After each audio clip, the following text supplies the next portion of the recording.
السلام عليكم ورحمة الله وبركاته.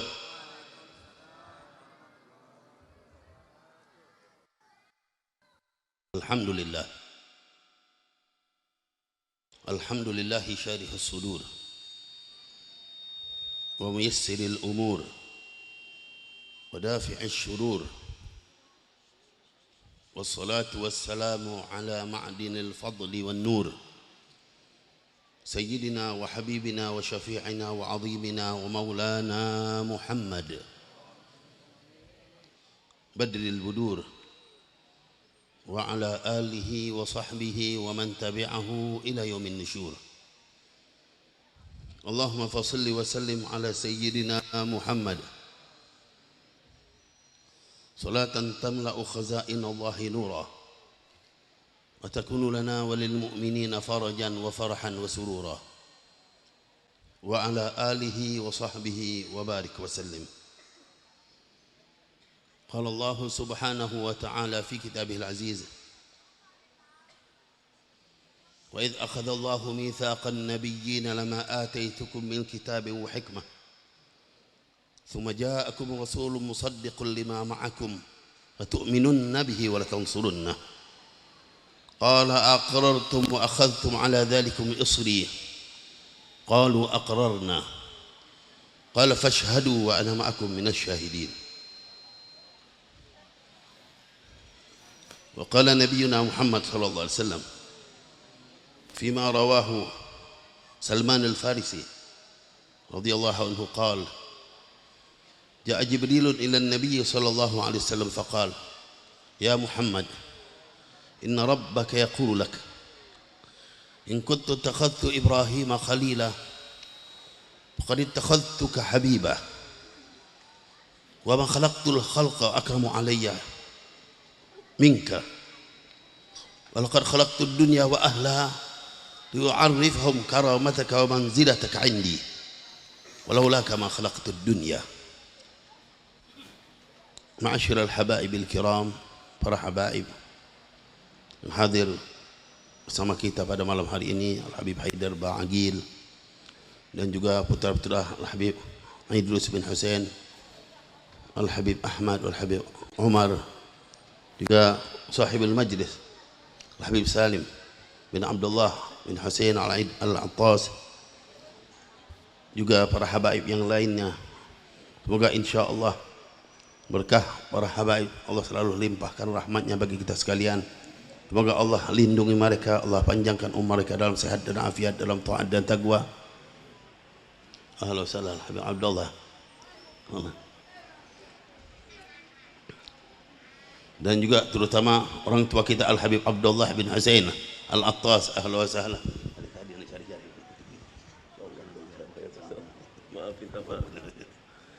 Ahlan wa sahlan wa marhaba.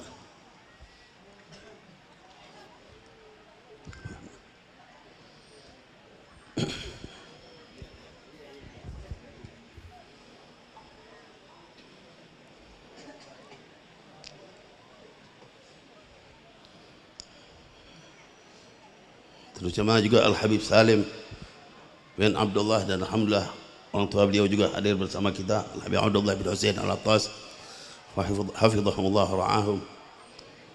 Para alim ulama, para asatidah, terutama juga guru tetap di Majlis Nur Muhammad sallallahu alaihi wasallam ini, Al-Ustaz Khairuddin Jumhur, beserta asatidah yang lainnya. Semoga insyaallah selalu dilindungi Allah dan dirahmati oleh Allah. Para hadirin wal hadirat, terutama juga panitia pelaksana peringatan Maulid Nabi kita Muhammad sallallahu alaihi wasallam dalam majlis yang mulia ini, majlis zikir dan salawat Nur Muhammad sallallahu alaihi wasallam. Semoga insyaallah Allah Subhanahu wa taala selalu melimpahkan rahmatnya bagi kita sekalian. Semoga Allah selalu melimpahkan keberkahannya bagi kita sekalian. Semoga Allah mudahkan segala urusan kita, disampaikan segala hajat kita, diampuni dosa-dosa kita, dipanjangkan umur kita dalam taat dan taqwa, dalam sehat dan afiat, selalu dalam lindungan Allah, dari berbagai macam penyakit, musibah, cobaan dan bala. Semoga Allah limpahkan kepada kita rezeki yang banyak, yang berkah, yang halal, yang manfaat. Semoga kelak insya-Allah kita dikumpulkan bersama baginda Nabi kita Muhammad sallallahu alaihi wasallam di dalam surganya Allah. Amin ya rabbal alamin. Alhamdulillah. Ma'asyiral hadirin wal hadirat rahimakumullah. Suatu malam Sayyidah Aisyah sedang menjahit. Menjahit apa kira-kira? Sayyidah Aisyah sedang menjahit bajunya. Tiba-tiba jarumnya jatuh. Di malam hari jarumnya jatuh dan lampunya mati katanya. Repot apa enggak nyari jarum? Lampu nyala aja repot, jarum yang dicari. Tambah lagi lampunya mati, jarumnya jatuh. Bingung Sayyidah Aisyah mencari. Tiba-tiba tidak begitu lama datanglah baginda Nabi Muhammad sallallahu alaihi wasallam. Waktu Rasul sallallahu alaihi wasallam datang, di saat itu Rasulullah datang dengan keadaan yang beda. Beliau datang dengan penuh cahaya terang benderang. Ini jarang-jarang Rasulullah tampak dengan hal serupa ini. Beliau datang dengan cahaya yang terang benderang sehingga membuat suasana rumah itu bercahaya terang. Sayyidah Aisyah yang tadi lagi mencari jarum dengan mudah akhirnya mendapatkan jarum yang terjatuh tersebut.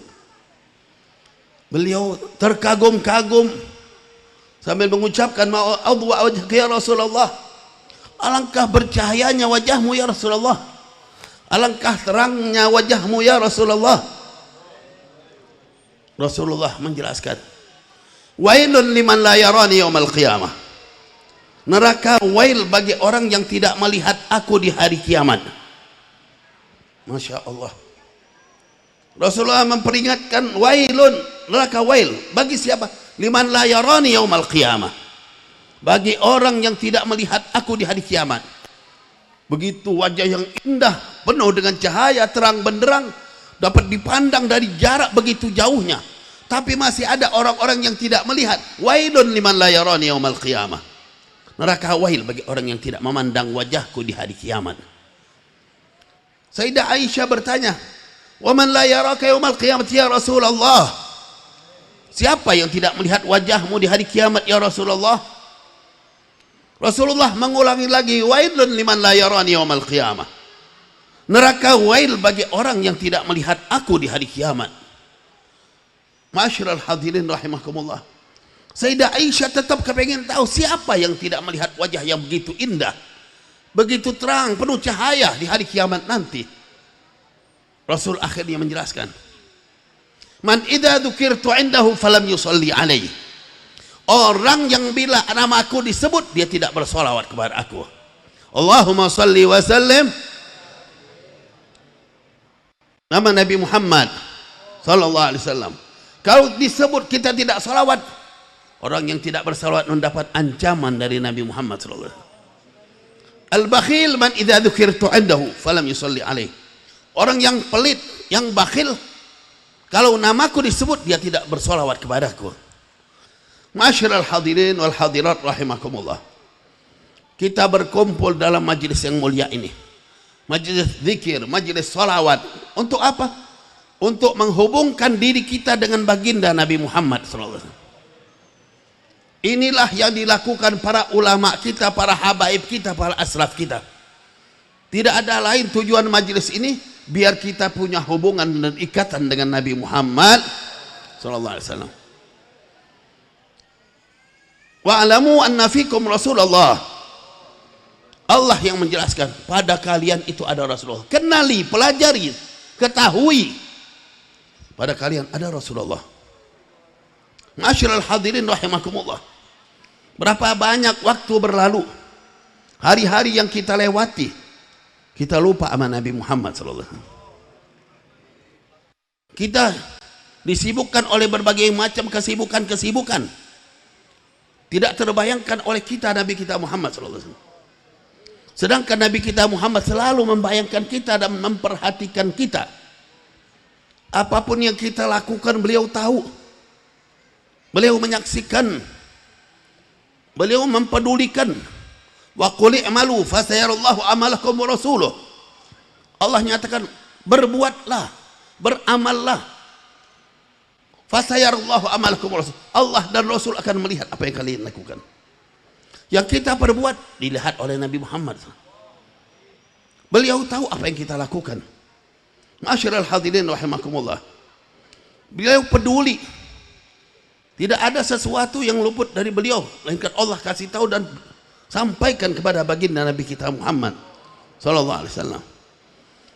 Kepedulian beliau terhadap kita lebih dari pedulinya orang tua kita kepada kita. Lebih daripada peduli bapak kita kepada kita. Lebih daripada pedulinya ibu kita kepada kita. Lebih dari seseorang ayah terhadap anaknya, ibu terhadap anaknya, atau anak terhadap orang tuanya, guru terhadap muridnya. Perhatian Nabi Muhammad SAW lebih dari atas semuanya. Beliau sangat peduli pada setiap individu kita.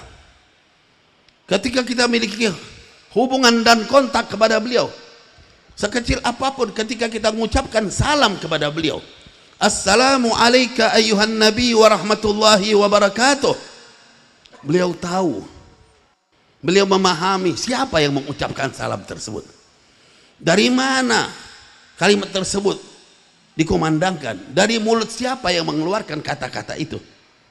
Ketika kita mengucapkan, Rasulullah tahu. Bahkan beliau berjanji, beliau nyatakan dalam sebuah hadis yang diriwayatkan oleh Abi Hurairah radhiyallahu anhu. Imam Abu Daud menyatakan, yang meliwatkan hadis ini menyatakan haditsun hasan. Ma min ahadin yusallimu alayya illa raddallahu alayya ruhi hatta arudda alaihi salam. Ma min ahadin, tiada seseorang, yusallimu alayya, mengucapkan salam kepadaku, melainkan Allah kembalikan ruhku kepadaku sehingga aku jawab salam orang tersebut. Ketika kita mengucapkan salam pada baginda Nabi Muhammad sallallahu alaihi wasallam, beliau menjawab salam kita tersebut. Setiap kita mengucapkan salam, beliau selalu siap menjawab salam kita. Luar biasa pedulinya beliau dan perhatian beliau kepada kita. Tapi yang terkadang-kadang aneh, untuk diri kita masing-masing kita lihat, kita setiap hari mengucapkan salam pada Nabi Muhammad SAW. Setiap hari enggak kita ngucapin salam? Setiap hari mengucapkan salam sama Nabi atau tidak? Di sini ada yang enggak ngucapin salam sama Nabi satu hari? Ada enggak? Setiap hari wajib. Yang enggak ngucapin salam satu hari, hati-hati, bukan orang muslim, bukan orang mukmin, artinya orang yang enggak sholat. Setiap hari kita wajib ngucapin salam sama Nabi waktu sholat. Kalau yang enggak sholat, orang yang enggak berguna. Orang yang enggak sholat berguna apa enggak? Orang yang enggak sholat sama-sama sampah apa enggak? Orang yang enggak sholat sama sampah sama apa enggak? Ada yang enggak sholat? Yang enggak sholat namanya sampah disimpan apa diapain? Kalau di rumah ada yang enggak sholat harus? Kalau di rumah ada yang enggak sholat diapain? Benar, dibuang. Kalau ada yang enggak sholat di rumah kok pelan? Tadi semangat. Kalau di rumah kita ada yang enggak sholat kalau ada bapak enggak sholat di rumah Pak, kalau ada ibu enggak sholat diapain? Takut nguangnya. Orang enggak sholat mau dipelihara. Tadi udah dibilang sampah, masa sampah mau ditumpuk lama-lama di rumah? Ya dibimbing, diajak, kasih tahu. Kalau memang nggak sholat juga, untuk apa disimpan di rumah? Cari yang rajin sholat, ya bu ya. Kalau nggak rajin sholat, cari yang rajin sholat. Ngapain nyimpen yang nggak rajin sholat? Yang nggak sholat ya udah jelas sampah. Tempatnya nanti bakal kehancuran. Yang sholat pasti setiap hari ngucapin salam sama Nabi Muhammad SAW. Minimal berapa kali? 9 kali. Wajibnya 5. Tapi salamnya 9 ya. Salat subuh berapa salam? Assalamu alayka ayyuhan nabi wa rahmatullahi. Waktu tahiyat ya. Nanti sholat zuhurnya 2, emang 3, jangan nambahin lagi, nanti lain lagi ya. Sholat zuhur 2, sholat asar, sholat maghrib bingung 1 apa 2 artinya. Sholat isya 9 jadi semuanya ya. Itu 9 yang paling pelit ya. Masa sholatnya wajib aja, nggak pakai sholat sunnah berarti ya. Jadi setiap hari sholat salam 9, wah pelit banget ya. Nambah dong sholat ba'diyah, qobliyah ya. Jadi banyak kan nambah lagi. Sholat malam, sholat witir, sholat duha. Jadi harusnya memang terus menerus. Beruntung orang yang ngucapin salam sama Nabi SAW. Kenapa dijawab salamnya? Kalau inti kirim salam sama orang besar satu, ya, Habib atau ulama yang dikagumi itu, kirim salam sama si Fulan, dijawab salam kembali sama si Fulan, senang nggak? Ini Nabi yang jawab salam, masa nggak senang? Tapi kadang-kadang aneh, sama Nabi malas ngucapin salam, udah tahu dijawab lagi. Kadang-kadang yang rajin juga lagi salam nggak inget, itu nggak? Ingat nggak lagi salam? Lagi salam ingat apa nggak? Assalamualaikum ayyuhan nabi wa rahmatullahi wa barakatuh. Lagi sholat ingat nggak lagi salam sama Nabi? Kan salamnya langsung assalamualaikum, salam pada engkau, bukan beliau yang di Madinah, bukan beliau di alam barzakh, pada engkau berada bersama kita. Wa alamu anna fikum Rasulullah, katakan pada kalian Rasulullah dekat sama kita, beliau peduli, beliau tahu dengan banyak ayat Al-Quran, hadis Rasul sallallahu alaihi wasallam. Beliau ini makhluk yang paling istimewa, makhluk yang paling agung yang Allah ciptakan. Seperti yang hadis qudsi tadi yang dibawakan oleh malaikat Jibril dari riwayat Salman Al-Farisi, sahabat Salman Al-Farisi menyatakan, malaikat Jibril suatu hari datang pada Nabi sallallahu alaihi wasallam. Ja'a Jibrilun ila Nabi sallallahu alaihi wasallam faqala ya Muhammad, inna rabbaka yaqulu lak, wahai Muhammad sallallahu alaihi wasallam, sesungguhnya Tuhanmu menyatakan pada engkau, in kuntu takhadtu Ibrahim khalila faqad takhadtuka habibah. Jika Nabi Allah Ibrahim aku jadikan khalil beliau untukku, maka engkau aku jadikan habib, kekasih bagiku. Wa ma khalaqtul khalqa akramu alayya minka. Aku tidak pernah menciptakan satu makhluk yang lebih mulia, lebih utama daripada engkau di sisiku. Nabi Muhammad lebih utama di sisi Allah dari semua makhluk. Walaqad khalaqtud dunya wa ahlaha. Aku sudah ciptakan dunia dan isinya, penghuninya semuanya. Li u'arrifhum karamataka wa manzilataka indi. Agar aku kenalkan kepada mereka semua kehormatan engkau dan kedudukan engkau di sisiku. Walaula kama khalaqtud dunya. Kalau bukan karena engkau, aku tidak ciptakan dunia. Allah ciptakan dunia ini semua karena Nabi kita Muhammad sallallahu alaihi wasallam. Ada hadits qudsi yang lain dinyatakan, walaula kama khalaqtu Adam walal jannah. Kalau bukan karena engkau, aku tidak ciptakan Nabi Allah Adam dan juga tidak sorga. Jadi kadang-kadang kita merasa lebih, kita merasa hebat, nggak ada apa-apanya. Semua ini diciptakan bukan karena kita, karena baginda Nabi Muhammad sallallahu alaihi wasallam. Allah ciptakan semua karena Nabi Muhammad. Allahumma salli wa sallim. Ma'asyiral hadirin wal hadirat rahimakumullah. Allah Subhanahu wa taala tunjukkan agungnya Nabi kita Muhammad. Beliau manusia, tapi beda dengan semua manusia yang ada. Dari mulai pertama kali Allah tunjukkan kedudukan beliau, di antaranya ketika Isra wal Mi'raj, didampingi oleh malaikat Jibril, ke sana kemari malaikat Jibril bersama beliau, dari langit pertama, kedua, ketiga, ketujuh, sampai ke Sidratil Muntaha. Terhentinya segala makam, segala kedudukan di Sidratil Muntaha, termasuk malaikat Jibril berhenti di situ.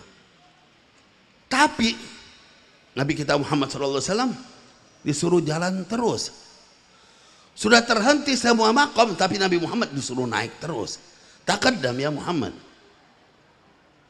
Sehingga Nabi menyatakan, ayatruku khalilun khalilahu fi mithli hadzal maqam. Apakah seseorang teman meninggalkan temannya seperti dalam kedudukan ini? Malaikat Jibril menyatakan, amma anta fataqaddam, in taqaddamta kharaqta.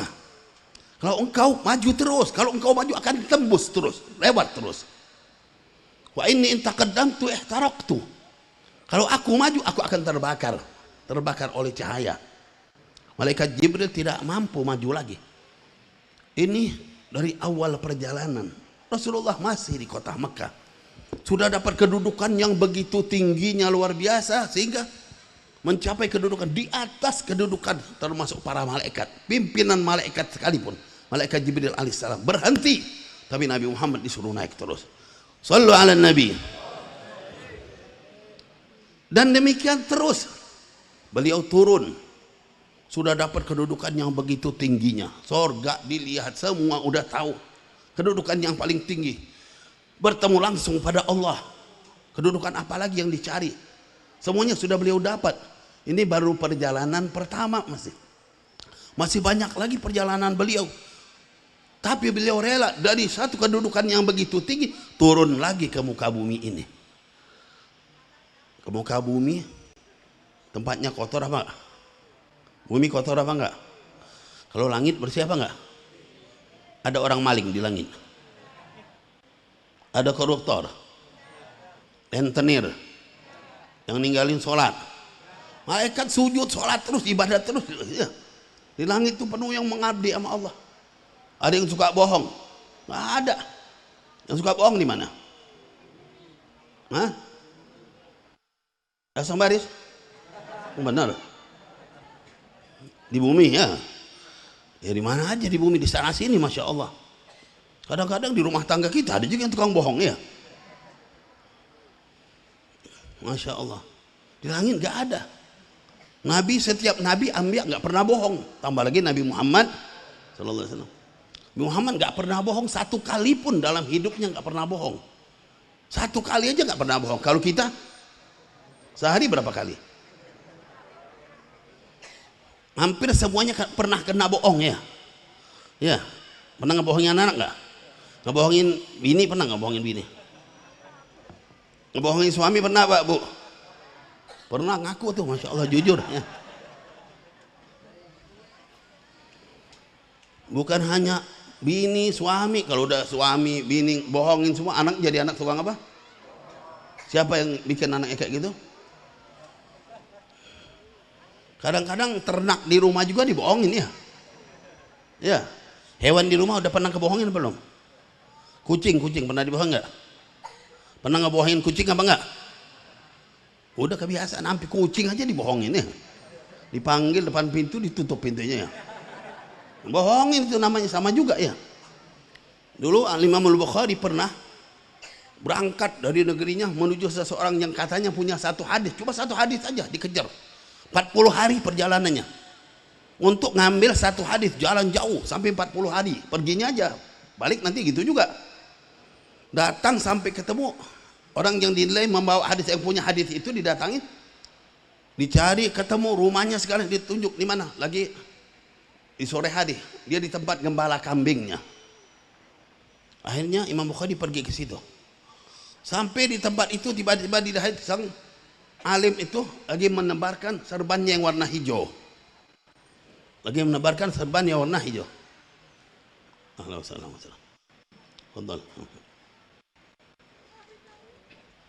Jadi Imam Bukhari ditanya setelah itu, ngapain nyebar-nyebar serban warna hijau ini katanya. Gak langsung nanya hadis itu, gak langsung nanya serban ini kenapa disebar-sebar ya. Dikasih tahu biar dikirain rumput, dia pulang, dia mau disuruh pulang kambingnya, dibohongin pakai Imam Bukhari langsung balik, nggak mau riwayatkan hadis dari orang itu. Kenapa? Ngebohongin kalau kita ngebohongin kucing, ngebohongin banyak yang dibohongin, ini udah mau jadi ahli hadis repot ya. Ini Nabi SAW nggak pernah bohong, nggak usah bohong. Khainatul ayun saja tidak pernah. Tahu khainatul ayun? Khainat, khianat mata. Kau khianat mata enggak? Apa yang namanya khianat mata? Kalau istilah bahasa Arab khainatul ayun, khianatul ain. Khianat mata itu artinya kalau diterjemahkan bahasa kita ngelirik. Ngelirik, pernah nggak ngelirik? Pernah ngelirik nggak? Ada yang nggak pernah ngelirik di sini? Nabi Muhammad SAW nggak pernah ngelirik satu kali pun. Kenapa? Ngelirik itu dianggap khianat. Betul nggak ya? Ngelirik khianat apa nggak Pak? Kayaknya enggak ya. Tapi kalau kita telusuri betul juga ya. Kenapa? Coba orang ngelirik itu mukanya ke depan tapi matanya kemana? Kanan atau? Kan khianat. Cuma mukanya aja yang lurus ke depan. Tapi matanya khianat enggak? Itulah di bahasa Arab disebut khianatul ain atau khainatul ayun, khianat mata. Karena itu dianggap khianat, maka Nabi SAW enggak pernah ngelirik sama sekali. Kadang-kadang kita yang enggak perlu aja kita lirikin, tambah lagi yang dianggap perlu ya. Lagi sholat makin ngelirik ya. Ini ma'asyiral hadirin rahimakumullah. Jadi bersih, Nabi Muhammad itu bersih sekali, manusia yang sempurna, al-insanul kamil. Yang kita nggak tahu kalau itu kekurangan, rupanya kekurangan. Kadang-kadang kita biasa-biasa ngelakukan, hakikatnya di kekurangan tidak pernah dilakukan oleh Nabi Muhammad SAW. Sallu ala Nabi. Ma'asyiral hadirin wal hadirat rahimakumullah. Itulah baginda Nabi kita Muhammad SAW. Al-insanul kamil, manusia yang sempurna, yang istimewa. Malaikat Jibril turun. Seorang ulama menyatakan ketika Rasulullah SAW turun lagi ke muka bumi dari langit, ada seorang minda solehin menyatakan, Sa'idar Rasulullah SAW ila sama, wallahi law sa'idtu sama mahawaltul audata ilal ard. Nabi SAW naik ke langit. Orang wali ini tadi, orang solehin bilang menyatakan, kalau seandainya aku yang naik ke langit, nggak mungkin aku bakal berusaha lagi turun ke bumi kan ya. Kenapa? Udah tercapai, tambah lagi Nabi Muhammad SAW. Semua sudah ditunjukkan, semua sudah sampai. Turun lagi ke muka bumi. Waktu beliau turun di muka bumi disambut, dirayakan apa tidak? Waktu Isra Mi'raj turun, disambut, ketemu Allah. Harusnya disambut dengan kemuliaan, ya. Dipukulin rebana. Tapi kira-kira begitu apa tidak? Turun diejek-ejek, dicaci maki, diketawa-ketawain. Rasulullah rela masih tetap. Bahkan setelah itu dikejar-kejar, diusir, mau dibunuh. Untuk apa semua ini beliau lakukan? Untuk kita semua, kasih sayangnya kepada kita, peduli kepada umat. Ketika beliau dilempari luka-luka di Thaif, masih tetap mikirin umat. Ketika malaikat menawarkan gunung ditimpluk kepada mereka, jangan, diharapkan anak keturunannya yang nanti akan beriman dan ikut sama Nabi Muhammad SAW. Terus beliau mengharapkan umat ini selamat dan selamat. Masyiral hadirin rahimakumullah. Kedudukan beliau begitu mulia. Allah ciptakan langit, bumi, semua karena Nabi Muhammad. Dan Allah nyatakan biar kita tahu kedudukan Nabi kita Muhammad. Di'arifahum karamataka wa manzilataka ini, agar aku kenalkan kepada mereka semua kehormatan dan kedudukan engkau di sisiku, kata Allah. Biar kita kenal kedudukan Nabi Muhammad SAW. Udah sedemikian hebatnya masih saja rela dilemparin, dipukul sampai berdarah. Pernah patah gigi beliau, luka kepala beliau. Semua ini dilakukan untuk siapa? Untuk kita, umatnya Nabi Muhammad SAW. Bukan untuk diri beliau. Kalau beliau sudah selesai semuanya, sudah dapat segala kedudukan. Masyiral hadirin wal hadirat rahimakumullah. Karena itu kita perlu kenal sama Nabi Muhammad, perlu tahu. Kalau yang lain-lain dari makhluk udah pada tahu, yang kurang tahu ini kita. Rasul pernah bersabda menyatakan, ma min syai'in khalaqallah illa wa ya'lamu anni Rasulullah illa asyal insi wal jin. Tiada sesuatu yang diciptakan Allah melainkan kenal aku Rasulullah. Apa saja, tiada sesuatu apapun, baik itu benda-benda mati, semua hewan-hewan tahu Nabi Muhammad itu Rasulullah. Illa asyal insi wal jin, melainkan yang tukang maksiat dari manusia dan bangsa jin. Yang nggak kenal sama Nabi Muhammad berarti tukang maksiat dianggap. Itu adanya pada manusia dan bangsa jin. Kalau makhluk-makhluk yang lain, bebatuan, batu tahu sama Nabi Muhammad SAW. Kan Rasulullah masih awal dakwah saja, masih baru-baru diangkat menjadi Nabi dan Rasul sallallahu alaihi wasallam. Beliau berjalan di pinggir kota Mekah. Pernah sekali waktu bersama Sayyidina Ali karramallahu wajhah, lagi berjalan tiba-tiba ada yang ngucapin salam. Assalamu alayka ya Rasulullah, assalamu alayka ya Nabi Allah. Ngucapin salam sama Nabi Muhammad. Diriwayatkan Sayyidina Ali mencari-cari siapa yang ngucapin salam, karena di tempat itu nggak ada orang lain melainkan mereka berdua di pinggir kota Mekah. Sayyidina Ali menoleh ke sana kemari pengen tahu siapa yang ngucapin salam. Akhirnya Rasulullah ngasih tahu, batu ini yang ngucapin salam pada aku. Batu ngucapin salam tahu sama Nabi Muhammad SAW. Dulu masih ada di kota Mekah itu satu gang dinamakan Zuqaqul Hajar, tapi sekarang udah berubah semua, habis sudah.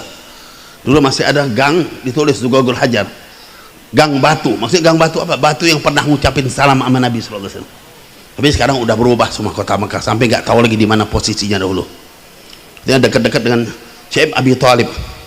Kalau terakhir namakan Syekh Ali, udah berubah semua. Tapi sekarang itu tempat itu, batu-batu disitulah yang pernah ngucapin salam sama Nabi Muhammad SAW. Ini batu tahu, bukan hanya tahu, ngucapin salam lagi ketika tahu. Gunung Uhud juga Rasulullah pernah bersabda, nyatakan Uhud jabalun yuhibbuna wa nuhibbu. Gunung batu gunung Uhud. Tapi Rasulullah katakan Uhud jabalun, gunung yuhibbuna wa nuhibbu, cinta kepada kami dan kami pun cinta pada gunung Uhud. Beruntung gunung Uhud ya, memang dia gunung sorga. Gunung Uhud gunung sorga. Sampai ada ulama-ulama kalau datang ke Uhud, ambil aja tanahnya sedikit ditelan, ambil tabarukan. Walaupun sama Wahabi nggak boleh nanti, haram itu, syirik ya itu. Tapi ulama-ulama kita ngambil ini gunung sorga, diambil sedikit tabarukan tanahnya, debunya.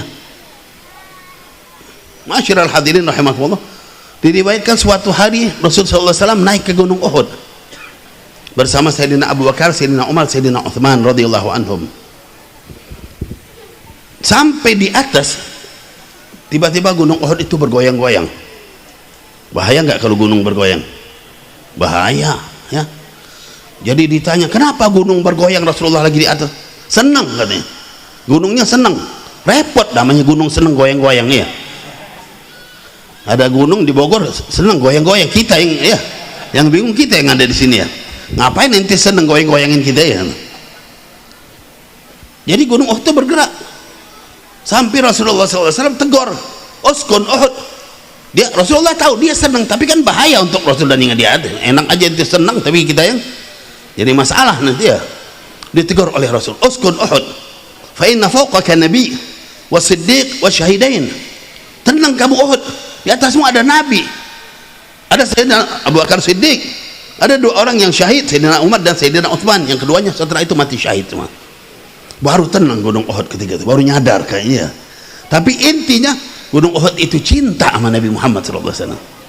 Ini gunung batu cinta Pak.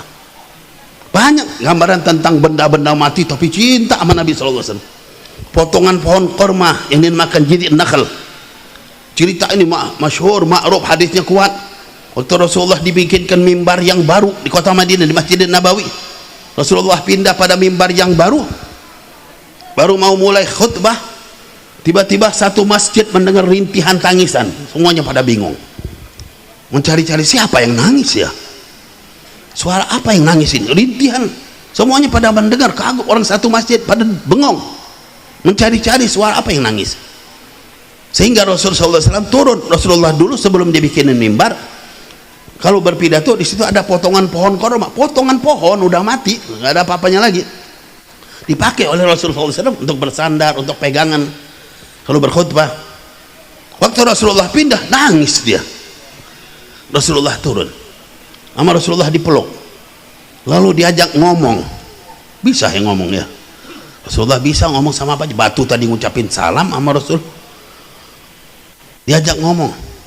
Setelah beberapa saat Rasulullah naik lagi ke mimbar, lalu beliau nyatakan kepada para sahabat hadirin yang ada di dalam masjid, tahukah kalian bahwasanya al-jidi, potongan pohon itu tadi menangis ketika aku berpindah ke tempat yang baru ini. Dia tidak ingin berpisah dengan aku, dia selalu menginginkan agar aku bersamanya terus.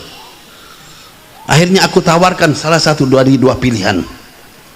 Maukah engkau aku pakai terus sehingga pada masanya engkau akan rapuh dan habis? Ya namanya potongan pohon, begitu aja habis, tua, rapuh dan habis, akhirnya nggak ada apa-apa. Atau tawaran yang kedua, bagaimana kalau engkau aku tanam di tempat ini juga? Kalau aku tanam di sini, kemudian engkau akan tumbuh di dalam sorga, dan engkau berbuah, tumbuh di sana berbuah, buahmu akan dimakan muslimin, muslimat, solihin, solihat yang ada di dalam sorga. Pohon itu bilang, atau potongan pohon itu bilang, tanam aku di sini ya Rasulullah. Dia rela untuk ditanam. Akhirnya ditanamlah oleh Rasulullah SAW. Kelak dia akan berbuah di sorga. Semoga kita termasuk orang yang makan buahnya. Amin ya Rabbal. Gak bakal makan buah itu kalau bukan orang sorga. Pasti masuk sorga dulu, masa di luar sorga mau makan dia orangnya. Pohonnya ada di dalam, yang makan orang. Semoga kita makan buahnya, amin. Masyarul hadirin, ini gambaran potongan apa, benda-benda yang mati. Itu aja kenal sama Nabi SAW, tahu. Tambah lagi hewan-hewan, berapa banyak jenis hewan yang diungkapkan di dalam riwayat-riwayat yang banyak. Mereka itu kenal sama Nabi SAW dan mencintai Nabi. Ada keledai cinta sama Nabi SAW. Itulah yang dimiliki oleh Rasulullah SAW. Ya'fur dinamakan oleh Rasul. Ada juga seekor ghazalah, rusa. Rusa kenal sama Nabi SAW, bersyahadat. Ada juga seekor dhab, biawak atau serupa biawak, juga bersyahadat, bersaksi sama Nabi SAW. Wad-dhab wal ghazalah yashhadani laka birrisalah. Biawak dan rusa bersaksi pada Nabi SAW bahwasanya beliau adalah Rasul. Hewan-hewan bersaksi, tahu sama Nabi Muhammad SAW. Bukan sekedar tahu, tapi mengucapkan syahadat. Pernah dengar gak ceritanya? Jarang dengar cerita Nabi Muhammad ya. Yang didengar cerita apa aja? Rasul SAW suatu waktu berjalan di pinggir, di tengah padang pasir lah, di satu daerah. Tiba-tiba Rasulullah dipanggil-panggil. Ada suara yang memanggil, ya Rasulullah, ya Rasulullah. Akhirnya Rasulullah lihat, rupanya yang memanggil seekor rusa. Rusa itu terikat di sebuah pohon, dihampiri oleh Nabi SAW. Didekati, ketika didekati tiba-tiba dilihat tidak jauh dari situ ada seseorang yang sedang tertidur. Rupanya orang ini pemburu. Dia mendapati rusa ini, udah dia dapat, dia istirahat, dia tidur. Rusanya terikat di pohon, dia tidur di tempat yang lain.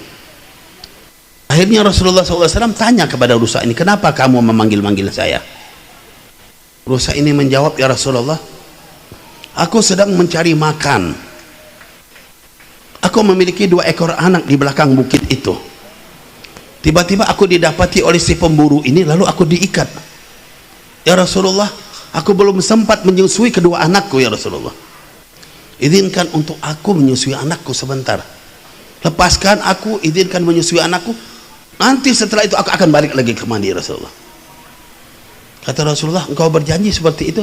Iya, kata rusa itu. Dilepaslah oleh Rasulullah SAW. Rusa itu pergi berjalan sehingga dia menghilang di belakang sebuah bukit. Setelah beberapa saat Rasulullah tunggu di situ.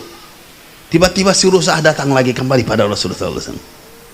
Dia datang lagi kepada Rasul, oleh Rasul diikat lagi rusa tersebut. Setelah diikat, tiba-tiba sang pemburu bangun. Dia terkaget melihat di hadapannya ada Rasulullah SAW. Dia tanya, ya Rasulullah, ada apa? Kenapa engkau berada di sini? Dijelaskanlah oleh Nabi Muhammad SAW. Setelah dijelaskan oleh Rasul, ya Rasulullah, apa yang harus aku lakukan? Kata si pemburu. Ya Rasulullah bilang, itu kan milikmu, terserah engkau. Akhirnya dia menyatakan, ya Rasulullah, kalau demikian aku lepas saja, karena ingat sama anaknya yang masih kecil, yang masih disusui. Kata Rasulullah, baiklah. Dilepaslah rusa tersebut. Ketika rusa itu dilepas, dia berjalan. Sepanjang jalan rusa itu berucap, la ilaha illallah Muhammad Rasulullah, la ilaha illallah Muhammad Rasulullah, terus sampai menghilang di belakang bukit. Ini cerita seperti yang tertera dalam kitab Sirah Nabawiyah lil Imam Ahmad Zaini Dahlan, dan banyak di kutub siyar disebut. Banyak cerita-cerita tentang Nabi SAW yang perlu kita ketahui.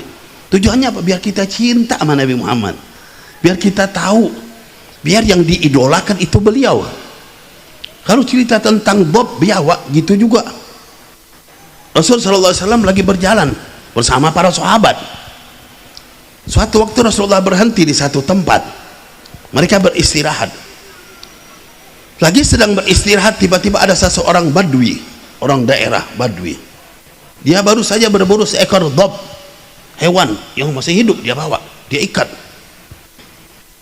Ketika melihat ada orang lagi kumpul-kumpul ya di satu tempat ini, dia tanya sama yang di pojok itu, kamu ini siapa? Dari mana? Ngapain kumpul di sini? Terus siapa yang kalian kelilingi, yang kalian duduk di hadapan itu? Dijelaskanlah oleh sahabat yang ada di ujung sana, kami ini pulang dari sini, bersama kami itu Rasulullah SAW, Nabi utusan Allah. Waktu dijelaskan tentang Rasul SAW, orang Badui ini nanya-nanya siapa, bagaimana. Setelah dijelaskan, oh dia nggak terima, pengen ketemu langsung sama Nabi Muhammad SAW. Ini orang Badui, orang daerah di Arab itu kalau namanya Badui pasti kasar-kasar caranya ya. Tahu nggak Badui? Tahu sama Badui nggak? Kalau nggak tahu berangkat sana biar tahu ya. Badui caranya kasar. Dia dapat seekor dhab, rupanya Badui ini masih berpegangan dengan agama orang-orang jahiliyah, menyembah Lata dan Uzza. Walaupun dia cuma ikut-ikutan orang daerah, orang kampung. Setelah dia tahu ini Nabi utusan Allah, dia pengen dibuktiin. Dia bawa biawak itu di depan Nabi SAW, dia taruh. Karena orang kurang ajar banget, masa di hadapan Nabi ditaruh biawak kayak gitu ya. Kalau kita ini kurang ajar, taruh di pojok sana, masa di tengah-tengah sini ya. Ini bukan kambing guling ya. Taruh depan orang rame-rame ya. Taruh. Setelah ditaruh, dia nyatakan dengan ucapan Wallata wal Uzza, kan dia megang sama agama itu ya masih ya. La uminu bika au yu'mina laka hadzal dhab. Aku tidak beriman pada engkau sehingga beriman dulu biawak ini kan. Masya Allah, biawak disuruh beriman. Gimana caranya? Coba, orang aja suruh ngomong kadang-kadang masih berat. Ini biawak suruh ngomong. Sekali-sekali pegang kucing suruh ngomong gimana? Ya, suruh syahadat. Ya. Gak bakal kita ada, bingung. Aku tidak beriman melainkan beriman dulu biawak ini. Apa kata Rasulullah? Baik kata Rasulullah, kalau itu yang kamu inginkan. Langsung dipanggil oleh Nabi Muhammad SAW. Ya dhab, wahai biawak. Apa jawaban? Labbaika wa sa'adaika ya zaina man wafal qiyamah. Allahumma salli wa sallim. Labbaik, jawaban yang halus, yang lembut untuk panggilan orang-orang yang memanggil orang tua. Tambah lagi wa sa'adaik, beruntunglah engkau ya zaina man wafal qiyamah, wahai sebaik-baik orang yang menghadapi kiamat. Nabi Muhammad SAW tahu dia sebaik-baik manusia yang hadapin kiamat itu Nabi Muhammad SAW. Ya semua kita ngadepin kiamat karena kiamat di depan kita. Setelah itu Rasulullah SAW tanya, man ta'bud, siapa yang engkau sembah? Biawak itu menjawab, alladzi fis sama'i arshuh wa fil ardi sultanuh wa fil jannati rahmatuh wa fil nari iqabuh. Masya Allah, dia nyatakan yang arasnya di langit, kekuasaannya di bumi, tempat rahmatnya di surga, tempat azabnya di neraka. Bagus gak jawaban bahasa Arabnya kira-kira? Bahasa Arabnya biawak itu bagus apa enggak? Alladzi fis sama'i arshuh wa fil ardi sultanuh wa fil jannati rahmatuh wa fil nari iqabuh. Masya Allah. Kira-kira bagusan mana bahasa Arab kita sama dia? Bagusan mana kira-kira? Pintaran kita apa pintaran dia? Masa biawak lebih pintar dari kita yang benar aja ya? Kalau saya yakin nggak terima. Biawak masa lebih pintar dari kita? Bukan di situ letaknya. Siapa yang ngajakin ngomong dulu? Kalau batu tikar ini diajak ngomong sama Nabi pasti jawab. Tapi kalau ente ngomong nggak bakal jawab dia. Ini menunjukkan agungnya Nabi Muhammad SAW. Ketika beliau tanya bisa jawab. Coba ente tanya, kira-kira jawab apa enggak dia? Nabi Muhammad yang nanya jawab. Ini yang bukan hebatnya biawak nggak ada apa-apanya. Tapi yang nanya ini siapa? Kalau masalah bahasa dia bisa ngomong biasa, itu untuk Nabi Muhammad SAW suatu hal yang biasa. Kenapa? Memang beliau, dunia ini diciptakan untuk beliau, semuanya untuk beliau. Kalau Rasulullah ngirim surat seperti yang Rasulullah kan pernah di masa beliau nulis surat sama raja-raja, diriwayatkan setiap raja, setiap orang yang diutus kepada raja tersebut, ada yang ke Romawi, ada yang ke Habasyah, Abyssinia, ada lagi yang ke Mesir, ada lagi berapa negara itu, ada lagi ke Persia, kan bahasanya beda-beda. Habasyah, Abyssinia bahasa apa namanya Afrika, ke Eropa Romawi bahasa Romawi Eropa, Persia bahasa Persia, bahasa yang beda. Ada juga ke negara-negara Arab, ke Mesir dan lain-lain. Tapi dinyatakan setiap yang diutus itu masuk ke negara yang ditujukan, semua mereka bisa bahasa yang mereka diutus tersebut. Yang ke Romawi bisa bahasa Eropa, langsung bisa bahasa situ. Yang ke Persia bisa ngomong bahasa Persia. Yang ke Afrika ngomong bahasa Afrika. Kenapa? Lagi diutus oleh Rasul. Pulang ke rumah lupa lagi udah bahasa itu. Untuk kepentingan Rasul SAW.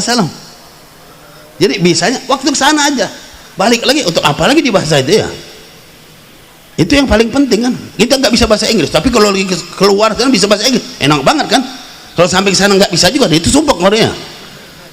Ini mereka datang ke tempat itu memang lagi perlu, bisa semuanya lancar. Ini yang terjadi. Inilah ketika Rasul tanya kepada biawain, dia jawab semuanya. Sampai terakhir Rasulullah tanya, man ana? Aku ini siapa? Apa jawabannya? Anta Rasul Rabbil Alamin wa khatamun nabiyyin. Qad aflaha man saddaqak wa khaba man kadzdzabak. Engkau adalah Rasul Allah Rabbil Alamin wa khatamun nabiyyin, penutup segala nabi. Qad aflaha man saddaqak, beruntung orang yang percaya pada engkau, dan sia-sialah orang yang mendustakan engkau. Subhanallah. Kira-kira Badui itu lihat bingung apa enggak? Badui itu bingung Pak, lihatin. Ya Allah, ini ngomongnya kayak gini hebat banget. Gak ada orang bisa ngajak ngomong sama hewan. Dan ngomongnya fasih lagi, bahasanya bagus. Kayak udah belajar bahasa berapa lama, kayak mondok di mana nggak tahu lagi kita ya, pinter. Ini bahasa dia bagus. Dari mana? Sampai ketika beliau ini mendengar, Wadi ini mendengar, langsung dia nyatakan, asyhadu alla ilaha illallah wa asyhadu annaka rasulullah. Masuk Islam langsung dia.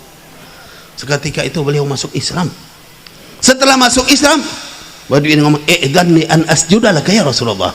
Izinkan aku mau sujud sama engkau ya Rasul. Dari kagumnya dia sama Nabi Muhammad sallallahu alaihi wasallam, dia minta izin untuk sujud.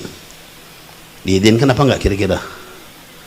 Rasulullah ngelarang. Masa orang sujud sama orang? Enggak boleh. Lau adintu li ahadin an yasjuda li ahad la amartul mar'ata an tasjuda li zawjiha. Kalau aku izinkan seseorang sujud sama orang lain, maka aku perintahkan istri sujud sama suami, kata Rasulullah. Di situ menjelaskan besarnya hak suami. Ya, hak suami itu besar. Tapi tanggung jawabnya juga besar. Ya, tanggung jawab suami besar. Tanggung jawab suami sebagai kepala rumah tangga. Dari macam-macam urusan rumah tangga, suami harus ngurus. Urusan sholat terutama di rumah tangga, ya, suaminya dulu yang sholat, yang rapi, nanti istrinya juga harus sholat. Sampai dinyatakan ada seorang suami ngebangunin istrinya sholat sebelum subuh, ya, sebelum subuh dibangunin untuk siap-siap. Lalu mereka sholat sunnah dulu, tahajud 2 rakaat. Kalau nggak mau bangun, dicepratin pakai air kan ya. Pernah nggak nyepratin istri pakai air kalau nggak mau subuh? Siram. Kalau nggak juga ambil 1 ember. Ngapain? Sebaliknya suami juga kan, suami juga dibangun sama istri nggak bangun, cepratin. Nggak bangun juga udah ambil ember, nggak apa-apa ya. Yang penting bangun. Itu dianjurkan sebelum subuh, sholat 2 rakaat, dirahmati oleh Allah SWT.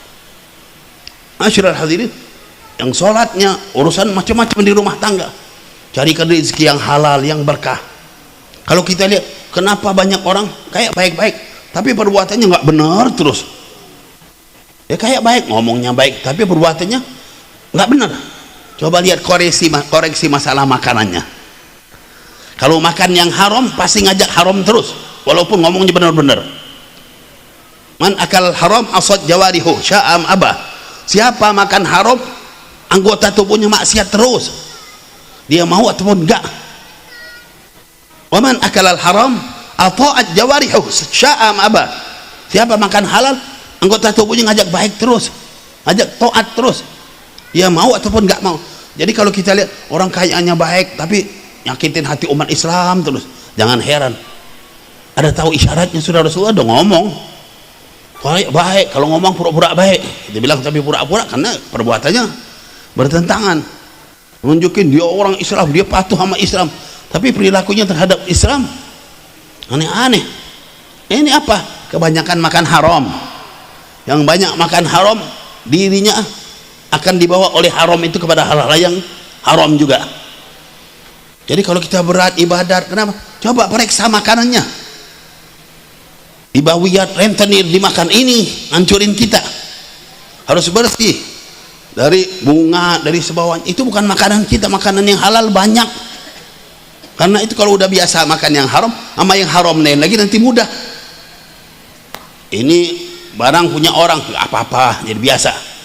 Jadi koruptor biasa semuanya. Kenapa? Yang haram udah biasa. Kalau terbiasa sesuatu akhirnya tumbuh terus dengan kebiasaan itu. Yang tumbuh dengan kebiasaan jahat terus akan tumbuh jahat. Sebaliknya yang tumbuh dengan kebaikan terus dia rawat, tumbuh akan jadi baik. Ini rumah tangga kita dulu satu persatu.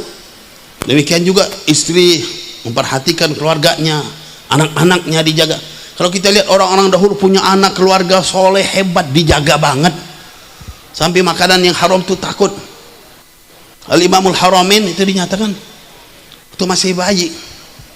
Benar. Sama ibunya dikasih susu, waktu itu nggak ada susu, dia punya kambing, dapat susu kambing, sedangkan paceklik bingung kambing ini makan dari mana sehingga ada susunya. Waktu suaminya datang ditanya bapaknya Imam Haramain, dari mana susu? Dari kambing kita. Kok kambing kita makan apa? Rupanya makan rumput tetangga. Boleh nggak kira-kira? Ya kalau kita minta maaf aja dia datang, masa ribut cuma rumput aja ya. Makan rumput tetangga. Langsung aja sama abahnya dimasukin tangannya, dikeluarin, dimuntahkan dulu. Takut kalau orang nggak rela nanti jadi apa anak ini. Kalau kita masa harus dimuntahin ya gitu. Itu dari jaga-jaganya, takut banget. Bukan yang haram, yang syubhah seperti itu dia jaga biar aman. Ini orang-orang masih tumbuh anaknya jadi Imamul Haramain, jadi orang besar. Dan yang serupa itu banyak lagi dari ulama-ulama kita. Masyarul hadirin wal hadirat rahimakumullah. Inilah baginda Nabi kita Muhammad SAW yang harusnya kita lebih kenal lagi, lebih kita ketahui. Segala sesuatu tahu sama beliau, kalau kita enggak tahu, wah kita keterlaluan. Alladzina atainahumul kitaba ya'rifunahu kama ya'rifuna abna'ahum. Orang-orang ahli kitab, Yahudi, Nasrani, dari sebelum Rasulullah diutus udah tahu sama Rasulullah. Kalau ditanya, mereka bisa lebih kenal daripada anaknya sendiri. Masa kita enggak kenal sama Nabi Muhammad SAW? Kalau ditanya Nabi Muhammad gimana siapa, kadang-kadang kita repot mau jelasin, ya. Orang-orang Yahudi Nasrani yang dulu sebelum Rasulullah dilahirkan mereka udah tahu. Masa kita kalah? Karena itu kumpulnya kita dalam peringatan-peringatan serupa ini untuk mengenal Nabi Muhammad SAW, untuk lebih tahu lagi, lebih peduli lagi kepada beliau. Karena kita yakin beliau peduli sekali sama kita. Harus kita kenal, harus kita lebih dekat lagi sama beliau. Dengan kedekatan kita kepada beliau, inilah satu keberuntungan, keberuntungan dunia dan akhirat kita. Kebahagiaan dunia dan akhirat kita, keselamatan dunia dan akhirat kita. Alhamdulillah majelis-majelis maulid inilah yang membawa kita, menghubungkan kita, mengikat kita dengan baginda Nabi Muhammad SAW. Semoga benar-benar menjadi ikatan yang kokoh, yang kuat, sehingga kita selamat dunia dan akhirat dengan Nabi kita Muhammad SAW dan asrafur salihun. Amin ya rabbal alamin. Hadza ma aqulu lakum. Wassalamualaikum warahmatullahi wabarakatuh. قال رسول الله صلى الله عليه وسلم أظن ما قلت أنا والنبيون من قبلي لا إله إلا الله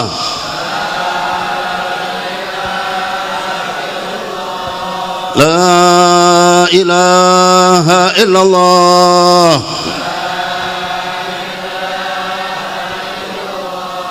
لا إله إلا الله